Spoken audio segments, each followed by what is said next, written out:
Welcome to Everything Explained. Today we're diving into the science of habits. Habits aren't just good manners or bad routines. They're the brain's default playbook. They run in the background, shaping what we do when we wake up, what we reach for in the afternoon, and how we respond to stress. Understanding how habits work can help us build helpful ones and gently let go of the ones that aren't serving us. The goal of this episode is practical and hopeful. A clear map of how habits form, why they feel automatic, and what you can do to change them without turning your life into a constant fight against yourself. First, the habit loop. A habit starts with a cue, a signal that tells your brain, pay attention, something meaningful is about to happen. A routine follows, the action you take, and then there's the reward, the good feeling or relief that makes your brain want to do it again.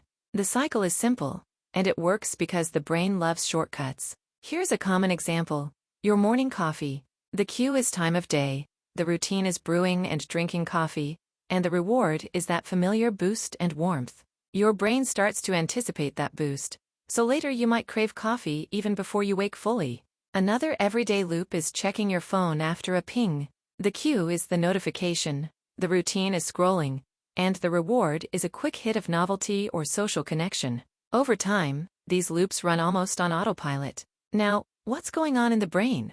At the start, deciding to do something, like going for a run, uses a lot of mental energy. This is your prefrontal cortex at work. But with repetition, the action gets stored in a different part of the brain, the basal ganglia, and more specifically, a circuit called the dorsal striatum. That shift means the habit can happen without much thinking. What feels automatic is not magic. It's your brain learning a shortcut.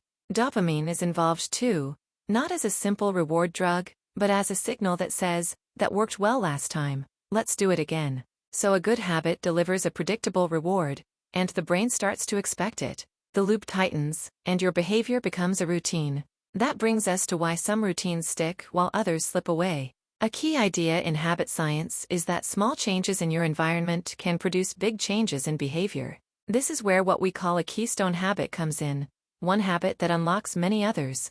Regular exercise, for example, can raise mood, improve sleep, and increase energy, which makes healthy choices easier the rest of the day. Design your surroundings to cue the right routines. Put your running shoes by the door, or keep a water bottle on your desk. When the cue is easy to notice, the routine is more likely to happen. Conversely, a cluttered space or too much friction makes it hard to start a habit you want. And how long does it take to build a habit?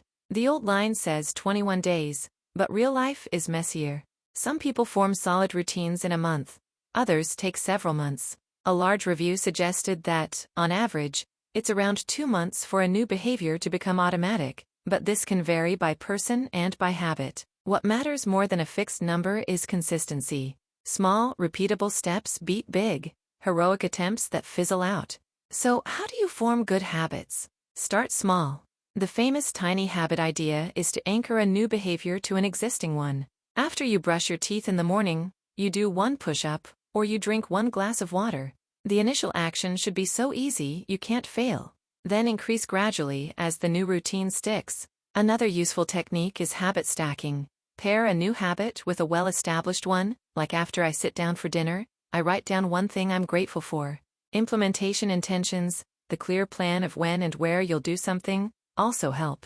And don't forget the environment. If you want to read more, keep a book on your bedside table. If you want to snack less, don't keep snacks in sight. Breaking bad habits works the same way in reverse. Identify the cue and the reward, and replace the routine with something healthier that still delivers a similar payoff. If you bite your nails when you're anxious, try a fidget toy or a quick breathing exercise before you reach for your nails. If you fall into late-night scrolling, place your phone in another room and read a page of a book instead.